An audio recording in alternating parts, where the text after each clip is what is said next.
Jody, Marvin, anong ginagawa mo dito? ikaw. Anong ginagawa mo rito? Ha? Ito ba ginagawa mo? Ang makipaglandian sa iba pag wala ako? Di ba pinapunta kita rito para alagaan ako? Hindi makipagharutan sa kanya. Sir, walang galang na po. Ano naman po kami ginagawang masama ni Huwag Jody? ka nang magsalita. Di kita kinakausap, ha? Huwag mo siya idamay dito, Marvin. Sinamahan lang talaga niya ako. Yung iniwan mo ako kanina. Buti nga siya may pakialam tulad mo. Iniwan mo na lang ako kanina bigla. Sitwasyong nagpapahirap sa akin. Architect, Miss Erica, isa-check ko lang sana kung nandito si Jody, kung nakita mo ba kasi wala sa kwarto niya eh. Ganun ba? Si Marquis din hindi pumasok eh. Inutusan ako ni Madam hanapin daw. Hindi ko rin siya makita dito sa loob ng hotel. Posible kaya na magkasama ulit yung dalawa? Alam mo, Architect, posible na magkasama sila. At alam ko kung saan sila magkikita. Tara.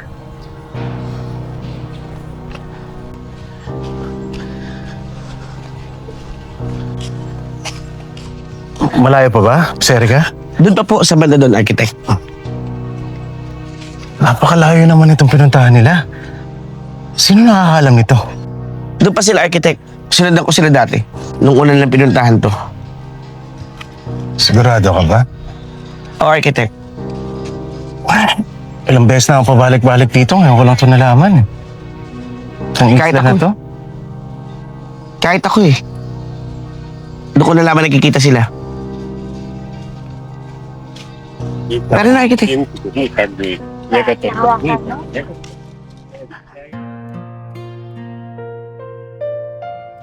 sarap siguro sumakay sa parasailing, no? Saan mo sumakay? Kakilala ko dito eh. Eh, kaso nakakatakot mag-isa lang ako.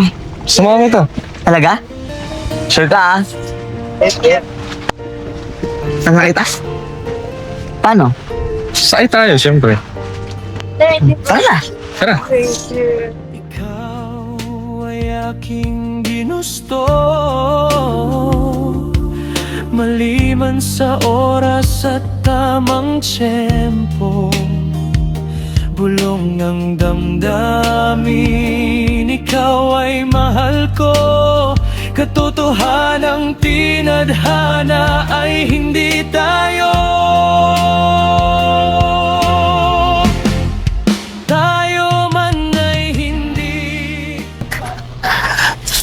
Architect. Wala rin doon eh. Sigurado ka ba dito sa isla na to? Baka pinagloloko mo lang ako, Miss Erica. Ano ka ba, Architect? Alam mo naman kailangan ko rin hanapin yung si Marquis. Pinagbiling sa akin ni Madam Angel. Yung si Marquis na yun, masyado kasing matinik eh. Pati si Jody, tinatalo pa eh. Madami naman dyan eh. Nakita ko talaga yung dalawang yan. Nasa akin yun. Lalo na si Jody. Kumalma kayo, Architect. Mabuti pa eh, hanapin na lang natin sila habang may araw pa. Sige.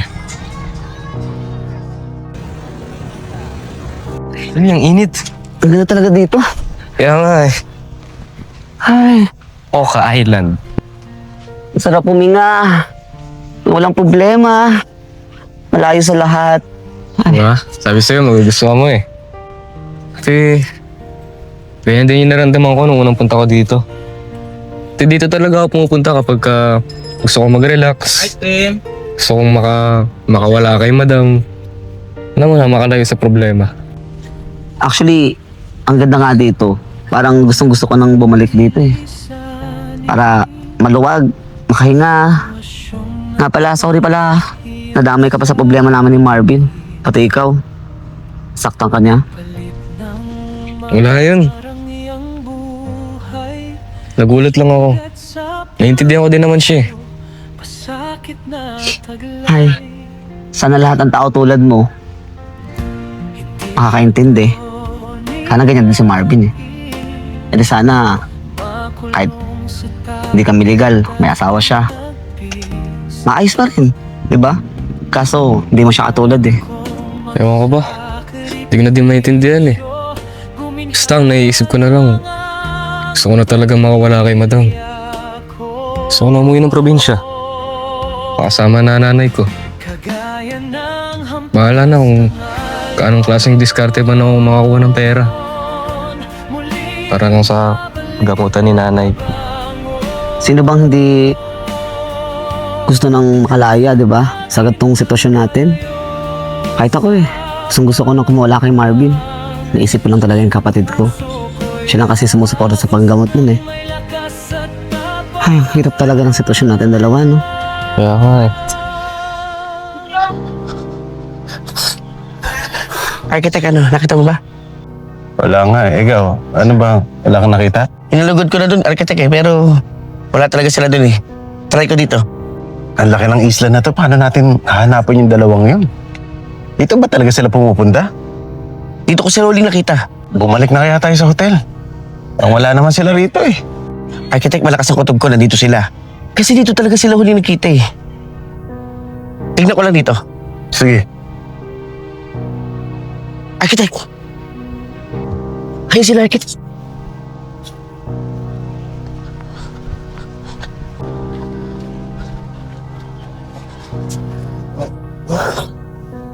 Manda kayo.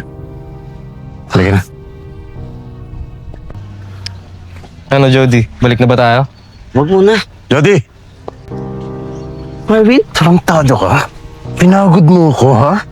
Kakahanap sa'yo, kasama mo lang itong lalaking to? Ha?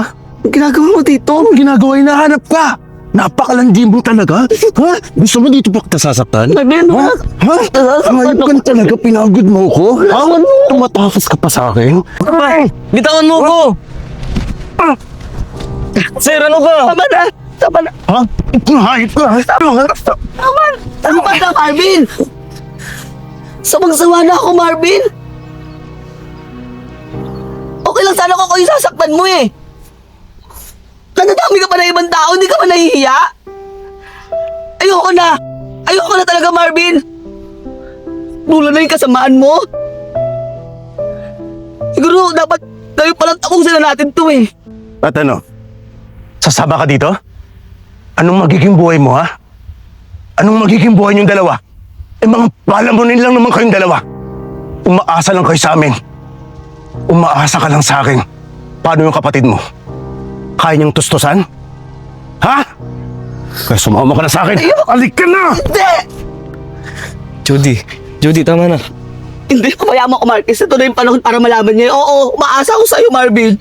Oo, ikaw'y tumutuso sa mga pangangailangan ng kapatid ko. Oo, noon kailangan kita. Pero hanggang kailan ako magtitiis sa pananakit mo? Pagod na ako. Hindi lang sakit ang katawan eh. Pati damdamin, isip, puso. Yun yung unti-unti pumapatay sa akin. Pero hindi na. Tama na. Sisikapan kong buhayin yung kapatid ko nang wala ka. Sisikapan kong mabuhay nang wala ka. Dahil hindi ko kailangan yung pera mo. Bahala ka.